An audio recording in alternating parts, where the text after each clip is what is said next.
Numbers chapter 19. The red heifer. And the Lord spake unto Moses and unto Aaron, saying, This is the ordinance of the law which the Lord hath commanded, saying, Speak unto the children of Israel, that they bring thee a red heifer without spot, wherein is no blemish, and upon which never came yoke.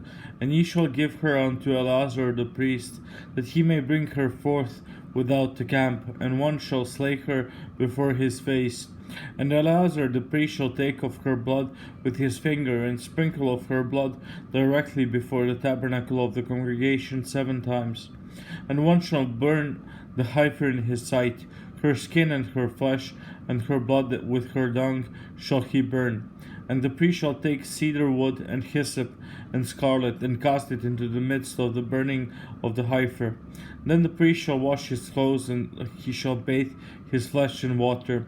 And afterward he shall come into the camp, and the priest shall be unclean until the even. And he that burneth her shall wash his clothes in water, and bathe his flesh in water, and shall be unclean until the even. And the man that is clean shall gather up the ashes of the heifer, and lay them up without the camp in a clean place. And it shall be kept for the congregation of the children of Israel for a water of separation.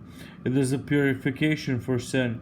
And he that gathereth the ashes of the heifer shall wash his clothes, and be unclean until the even. And it shall be unto the children of Israel, and unto the stranger that sojourneth among them, for a statute forever. Purification. He that toucheth the dead body of any man shall be unclean 7 days. He shall purify himself with it on the 3rd day, and on the 7th day he shall be clean. But if he purify not himself the 3rd day, then the 7th day he shall not be clean. Whosoever toucheth the dead body of any man that is dead, and purifieth not himself, defileth the tabernacle of the Lord. And that soul shall be cut off from Israel, because the water of separation was not sprinkled upon him. He shall be unclean. His uncleanness is yet upon him. This is the law. When a man dieth in a tent, all that come into the tent, and all that is in the tent, shall be unclean 7 days.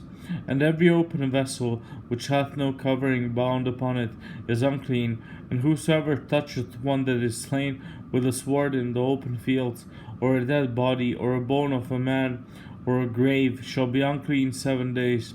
And for an unclean person they shall take of the ashes of the burnt heifer of purification for sin, and running water shall be put thereto in a vessel. And a clean person shall take hyssop, and dip it in the water, and sprinkle it upon the tent, and upon all the vessels, and upon the persons that were there, and upon him that touched a bone, or one slain, or one dead, or a grave. And the clean person shall sprinkle upon the unclean on the 3rd day, and on the 7th day, and on the 7th day he shall purify himself, and wash his clothes, and bathe himself in water, and shall be clean at even. But the man that shall be unclean, and shall not purify himself, that soul shall be cut off from among the congregation, because he hath defiled the sanctuary of the Lord. The water of separation hath not been sprinkled upon him. He is unclean, and shall be a perpetual state unto them, that he that sprinkleth the water of separation shall wash his clothes. And he that toucheth the water of separation shall be unclean until even. And whatsoever the unclean person toucheth shall be unclean, and the soul that toucheth it shall be unclean until even.